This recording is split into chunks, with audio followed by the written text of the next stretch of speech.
je suis Erland de Giziano, directeur général de l'UFCV et j'ai le plaisir de terminer ma première assemblée générale. Première assemblée générale annuelle de l'UFCV, mais c'est pas ma première assemblée générale dans le monde associatif puisque ça doit être ma 17e ou 18e cette année. C'est toujours un temps important de notre vie associative, une assemblée générale annuelle. C'est d'abord un moment de rencontre, de convivialité, de partage. C'est également un moment où se met en musique notre projet associatif avec un maillage entre les équipes salariées, les équipes bénévoles, les adhérents. Une participation record cette année avec plus de 170 participants. Une participation record également en termes de nombre de candidats au poste d'administrateur pour le conseil d'administration, avec un conseil d'administration qui a été renouvelé pour quasiment la moitié. Et donc au-delà de l'AG statutaire qui dure une demi-journée sur les 3 jours, les autres temps ont été consacrés à des moments importants de partage et d'échange, et je pense notamment aux différents ateliers qui ont eu lieu, des ateliers autour des enjeux du numérique, des ateliers autour des enjeux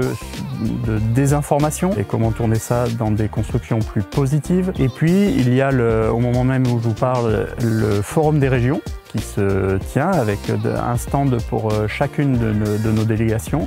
Et je voudrais également revenir sur un moment fort de ces 3 journées qui a été la table ronde autour de l'engagement. Qu'est-ce que ça veut dire pour une association? Qu'est-ce que ça veut dire pour un bénévole? Qu'est-ce que ça veut dire également pour les équipes salariées? Qu'est-ce que ça veut dire pour une association nationale comme l'UFCV?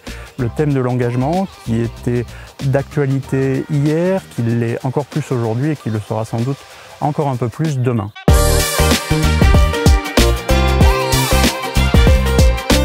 Pour l'organisation de cette AG, en particulier en région, on était chargé d'organiser les moments conviviaux, un petit peu en dehors de la vie statutaire de l'Assemblée générale en elle-même, mais les à côté, les temps de soirée, l'animation aussi d'un fil rouge avec un petit jeu. Le mot de la fin, ce serait bel été, parce qu'on dirait qu'il démarre quand même. Bel été à ce nouveau CA, qui a sans doute plein de projets et de chantiers déjà à lancer dès cet été.